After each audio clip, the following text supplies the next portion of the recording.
एक छोटे से गांव में एक गरीब परिवार रहता था। उस परिवार में रामू और उसकी बीवी सीता उसके बेटे चिंटू के साथ रहते थे। उसी गांव में एक तोता भी रहता था। उसका नाम था रघु। वो किस्मत का धनी था। जहां भी जाता वहां किसी भी चीज की कमी नहीं पड़ती थी। एक दिन रघु उड़ते उड़ते उस गरीब परिवार के घर गया। रघु सोचता है, अरे वाह, लगता है यहाँ आज बहुत अच्छा खाना मिलेगा। मैं पेट भर के खाऊंगा। वो एक कटोरी में रखे अमरूद देखता है।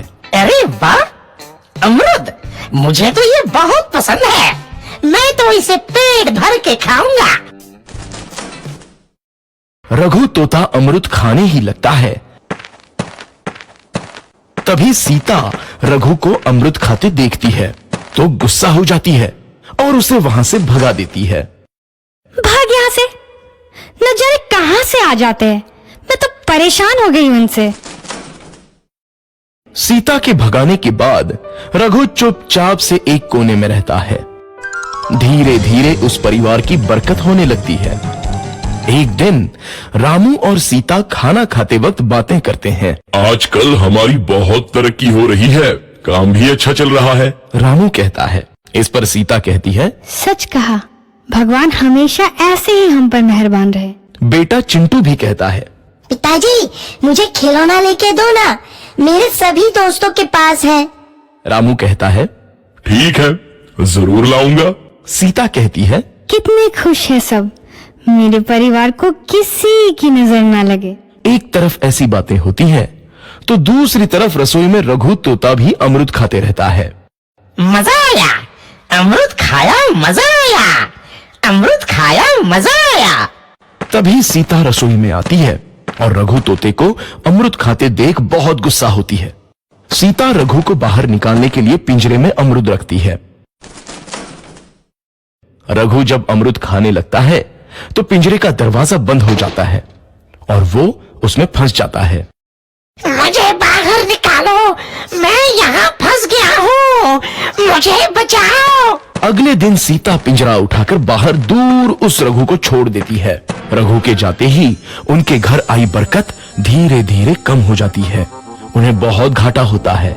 सीता कहती है, ये क्या हो रहा है, अचानक इतना कैसे बदल गया? अभी तक तो सब कुछ अच्छा चल रहा था।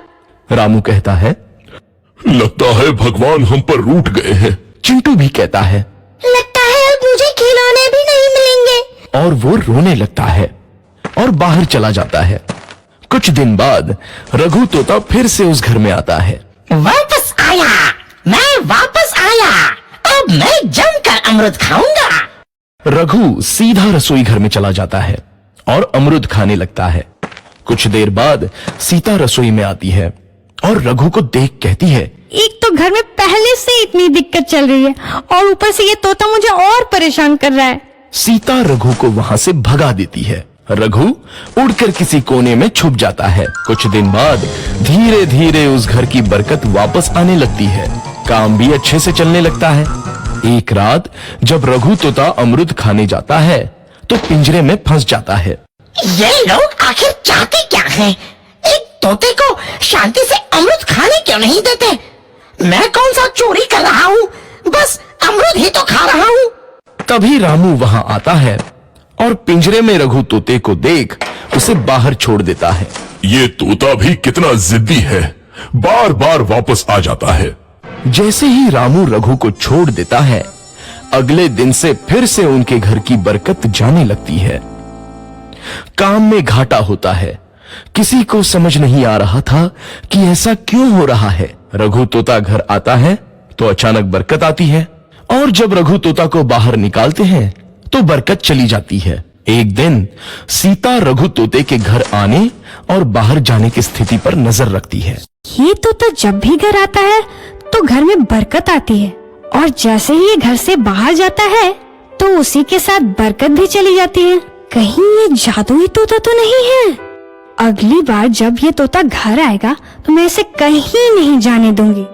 सीता रघु का बहुत इंतजार करती है लेकिन रघु तोता दोबारा उस घर में कभी नहीं आता।